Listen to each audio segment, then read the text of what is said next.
जीव विज्ञान जीवन का जो आधार है और बिना जीव विज्ञान के जीवन की कल्पना नहीं की जा सकती। चाहे पेड़ पौधा से लेके छोटे छोटे जीव से लेके बड़े बड़े जीव तक, so many kind and different type of the organism can not success without pollination and fertilisation and reproduction. इसी क्षेत्र के अंतर्गत जीव विज्ञान का एगो इम्पोर्टेंट टॉपिक है जिसका नाम है परागण। हम सभी विद्यार्थी जीव विज्ञान के क्षेत्र में परागण के बारे में छठा सातवां या क्लास 6, क्लास 8, क्लास 9, क्लास 10 में हम लोग पढ़ चुके हैं। इसी को विस्तृत रूप से 12th में इसके बारे में जानकारी प्राप्त की जाती है, जिसके बारे में हम लोग ये जानते हैं कि पराग कोश से पराग कण निकलकर वर्तिकाग्र पर पड़ने की क्रिया को हम परागण कहते हैं। अब जैसे ही परागण की बात हम करेंगे उसको हम देखेंगे कि पराग कण जो है वो 2 प्रकार का होता है। उसको काइंड्स ऑफ, क्या बोलते हैं इसको, KINDS, kinds of pollination, POLLINATION। ये काइंड्स ऑफ पॉलिनेशन का मतलब हो गया कि परागण का प्रकार।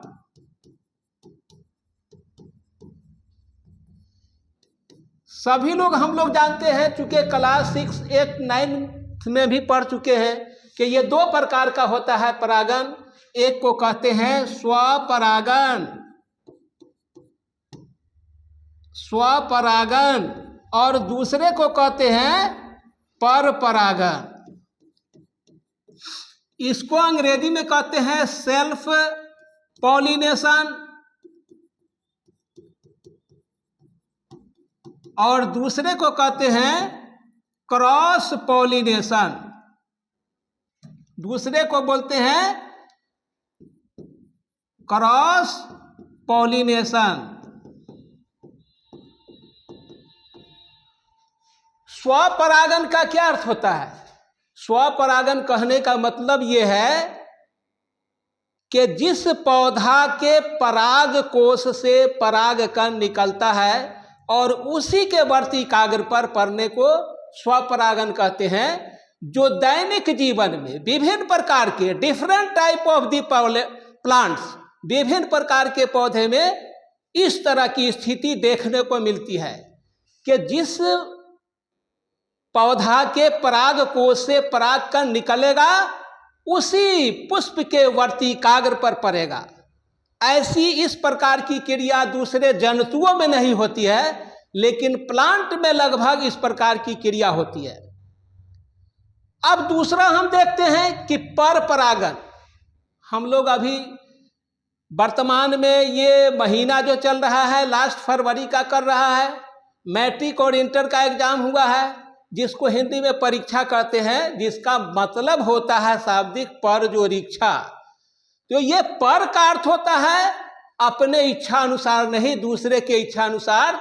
तो पर परागण किसको कहते हैं?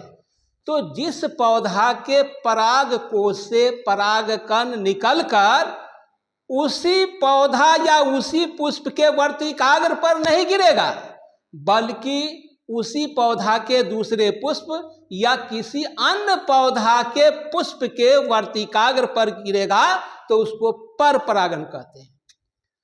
अब यहां परपरागण की जैसे ही चर्चा होती है तो हम लोग ये जानते हैं कि परपरागण के लिए माध्यम भी होता है।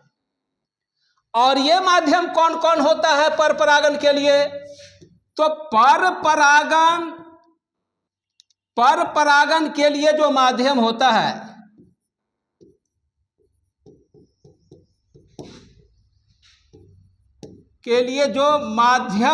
है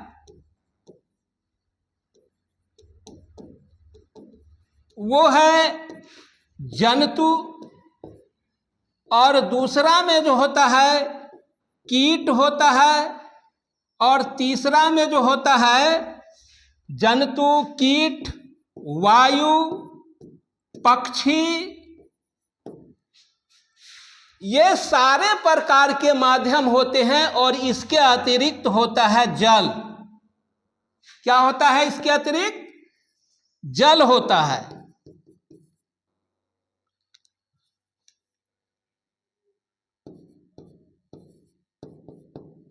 जल होता है। अब आइए हम इसको विस्तृत पूर्वक थोड़ा सा समझते हैं कि जंतु परागन कैसे होता है। तो हम जानते हैं कि इस पृथ्वी पर जितने भी प्रकार के पेड़ पौधे हैं, लगभग 4 लाख प्रकार के पेड़ पौधे हैं, जिसको हम जानते हैं। I have knowledge about the 4 lakh. I have no knowledge about the 4 lakh. जो 4 लाख प्रकार के पौधे हैं जिसको हम जानते हैं, और 4 लाख प्रकार के जो पौधे हैं उसको हम नहीं जानते हैं। तो विज्ञान में नित्य और रोज नए नए खोज हो रहे हैं। अब हम ये देखते हैं कि जंतु परागन किस प्रकार होता है।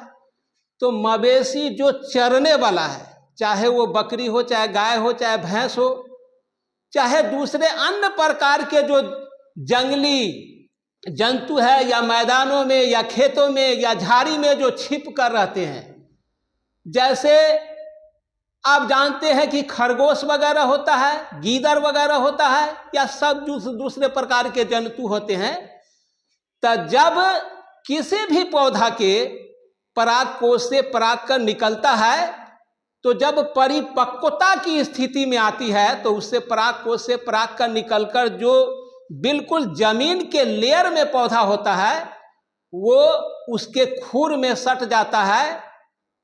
और सटने के बाद या चरने के क्रम में उसको जो है मुंह पर या सट जाए, तो वैसी परिस्थिति में चूंकि नेचुरल एक्टिविटी देन है प्रकृति का, कि दूसरे पर उसी प्रजाति के दूसरे जो पौधा है उस पर उसका परागकण गिर जाएगा, स्थानांतरण हो जाता है, और इस प्रकार जो है पेड़ पौधे परागित हो जाते हैं।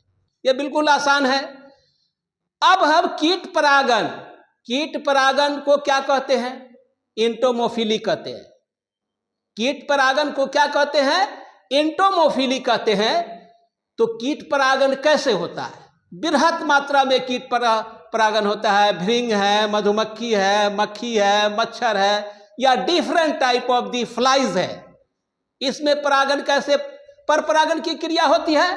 तो इसमें जो होने वाला जो कार्य है उसमें कीट परागन कीटों के द्वारा होता है। तो जब किसी पुष्प पर कीट पतंग जब बैठती है, तो बैठने के क्रम में उसके पैर में, पंख में, सूर में पराग कोश से परागकण निकलकर सट जाता है। फिर दूसरे पुष्प पर जब बैठता है तो बैठने के क्रम में परागकण जो है झड़ जाता है, वहां पर परागित होने का काम करता है। उसके बाद वायु परागन, जब हवा चलती है तो वायु परागन की क्रिया होती है। हम लोग ये जानते हैं कि सर्वाधिक जो परागन बनता है वो मक्का के पौधा में 1,65,00,000 के करीब है। उसके बाद जो आता है संख्या बहुत सारे पौधे का, उसमें एक तार है। जैसे तार में मेल और फीमेल अलग होता है, एक में फूल झड़ता है। तो हवा जब चलती है, तूफान जब आता है, तो वैसी परिस्थिति में पराग कोश से परागकण निकलकर उसमें रोएदार और पंखनुमा होता है, जो एक स्थान से दूसरे स्थान पर उड़कर हवा में जाकर उस प्रकार के प्रजाति के पौधे को परागित करने का काम करता है। फिर आप पक्षी परागन, जैसे हेमिंग बर्ड है या छोटी छोटी जो चिड़िया है, जब किसी पुष्प पर बैठती है तो बैठने के क्रम में उसके चोंच में, पंख में या पैर में पराग कोश से परागकण निकलकर जो है उसके चोंच में या पैर में या पंख में सट जाता है। फिर दूसरे पुष्प पर बैठने के क्रम में ये परागन की क्रिया संपादित हो जाती है। फिर जल परागन, तो जल परागन सभी प्रकार के पौधे में नहीं होती है। अब होती किस में है?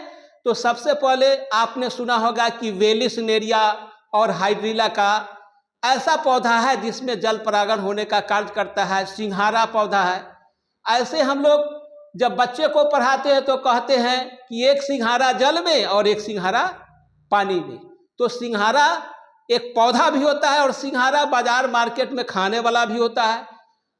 तो जो सिंघाड़ा है पौधा और जो वेलिस्नेरिया है और हाइड्रिला में, इसमें जो है जल द्वारा परागण होता है। तो कैसे होता है? जब मान लिया जाए कि किसी खास दूरी पर अगर मेल है या फीमेल है, तो परागकोश से परागकण निकलकर जल के द्वारा बहाव होता है और उस प्रकार के दूसरे पौधे, उस प्रकार के जो पौधे होते हैं उसी प्रजाति के परागित होने का काम करता है।